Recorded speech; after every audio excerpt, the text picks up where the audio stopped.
നമസ്കാരം. തിരഞ്ഞെടുപ്പിന് ഇനി അധിക നാളില്ല. രാഷ്ട്രീയ പാർട്ടികളെല്ലാം അരയും തലയും മുറുക്കി ഇലക്ഷൻ ഗോതയിലേക്ക് ഇറങ്ങിക്കഴിഞ്ഞു. സമീപകാലത്തെ നീക്കങ്ങളെ മുൻനിർത്തി ഇക്കാര്യങ്ങളെല്ലാം മനസ്സിലാക്കാനായി സാധിക്കും. കിട്ടുന്ന അവസരങ്ങളെല്ലാം പരമാവധി രാഷ്ട്രീയം പറയുക എന്നതാണ്. അത് ഇടതായാലും വലതായാലും BJP ആണെങ്കിലും അതാണ് അവരുടെ ഒരു രീതി.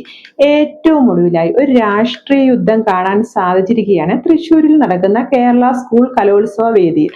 മുഖ്യമന്ത്രി പിണറായി വിജയൻ ഉദ്ഘാടകനായി ചടങ്ങിൽ സ്ഥല MP ആയ സുരേഷ് ഗോപി പങ്കെടുത്തിരുന്നു.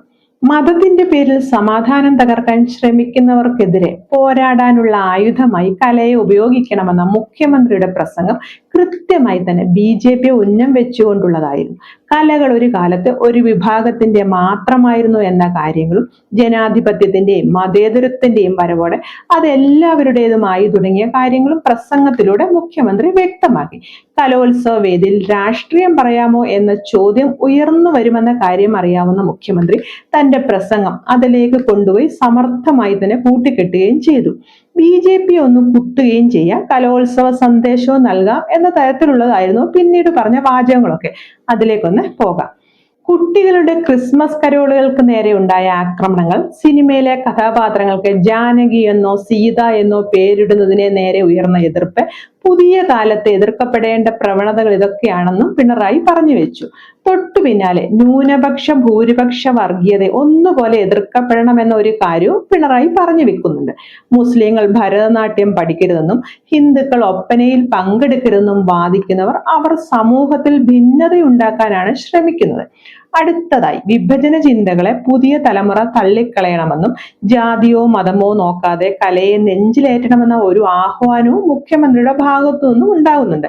മനുഷ്യരെ ഭിന്നിപ്പിക്കുന്ന ആശയങ്ങളെ തള്ളിക്കളഞ്ഞ് മനസ്സുകളെ ഒന്നിപ്പിക്കുന്ന കലയെ ഉയർത്തിപ്പിടിക്കണമെന്നതാകണം ഈ കലോത്സവത്തിന്റെ സന്ദേശമെന്ന് പറയുന്നതോടെ അതിൽ നിന്നും ലക്ഷ്യം കൃത്യമായി അദ്ദേഹം നടപ്പിലാക്കുകയും ചെയ്തു.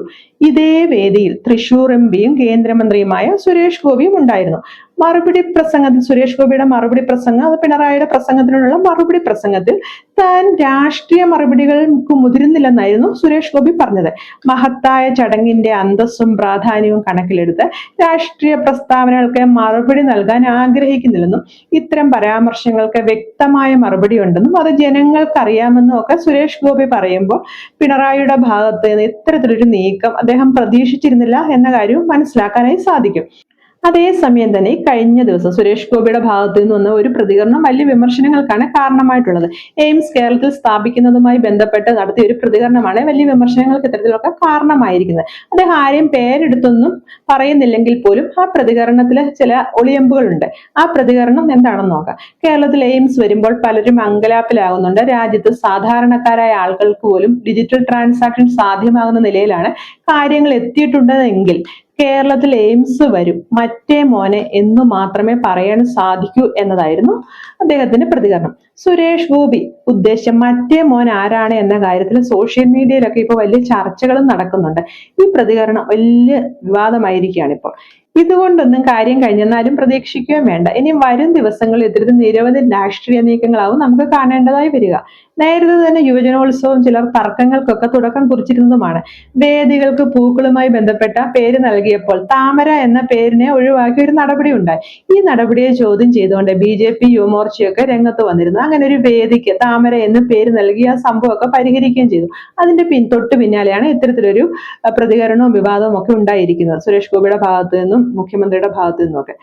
കേരള നിയമസഭ ഇലക്ഷന് വേണ്ടിയുള്ള പോര് ഇടതുപക്ഷം ശക്തമാക്കുന്നു എന്നതാണ് പോയ ദിവസങ്ങളിലായി നമുക്ക് വ്യക്തമാകുന്ന ഒരു കാര്യം. മാത്രമല്ല തലസ്ഥാനത്തെ കോർപ്പറേഷൻ ഭരണം BJP സ്വന്തമാക്കി കഴിഞ്ഞൊരു അവസ്ഥയുമുണ്ട്. തൃശൂർ ലോക്സഭാ സീറ്റും ഇപ്പൊ അവരുടെ പക്കലാണുള്ളത്. കേരളത്തിലെ BJPയുടെ വളർച്ച LDFനെയും UDFനെയും ഒന്നുപോലെ തന്നെ അലോസരപ്പെടുത്തുന്ന ഒരു സ്ഥിതിയുമുണ്ട്. തദ്ദേശ തിരഞ്ഞെടുപ്പിലെ ജയം കോൺഗ്രസിനെ സന്തോഷിപ്പിക്കുന്ന ഒരു അവസ്ഥയാണ് ഉള്ളതെങ്കിൽ മൂന്നാം ടേം ആഗ്രഹിക്കുന്ന ഇടതു പാർട്ടികൾക്ക് നിരവധി പ്രതിസന്ധികളെ മറികടക്കേണ്ടതായിട്ടുമുണ്ട്. ശബരിമല സ്വർണ്ണക്കൊള്ള കേസ് സർക്കാരിന് വലിയ പ്രതിസന്ധി സൃഷ്ടിക്കുന്ന ഒരു സാഹചര്യവുമുണ്ട്. അതുകൂടാതെ ഭരണത്തിലുള്ള ഏത് സർക്കാരും നേരിടുന്ന ഒരു വെല്ലുവിളിയാണ് ഭരണവിരുദ്ധ വികാരം എന്നുള്ളത്. മൂന്നാം വട്ടം ഭരണം എന്നത് ഇടതുപക്ഷം ശക്തമായി ആഗ്രഹിക്കുന്ന ഒരു സാഹചര്യം ഇപ്പോൾ നിലനിൽക്കുന്നുണ്ട്. കോൺഗ്രസ് ആകട്ടെ ഭരണമില്ലാത്ത മൂന്നാം ടേം ചിന്തിക്കാൻ പോലും അവർക്ക് കഴിയാത്ത ഒരു അവസ്ഥയിലാണ് ഇപ്പൊ നിലനിൽക്കുന്നത്. BJPയോ ഒരു തരത്തിലും പിന്നോട്ടില്ല എന്ന നിലപാടുമായിട്ട് മുന്നോട്ട് പോയിക്കൊണ്ടേയിരിക്കുകയും ചെയ്യുന്നു. വരും ദിവസങ്ങളിൽ വാദങ്ങളും പ്രതിവാദങ്ങളുമായി കേരളത്തിലെ പൊതുവേദികൾ സജീവമാകും എന്നതിനൊന്നും സംശയവുമില്ല. അതിനാൽ തന്നെ വാക്കിന് മറുവാക്ക് എന്ന നിലയിൽ പ്രതികരണങ്ങളും പ്രതീക്ഷിക്കാം.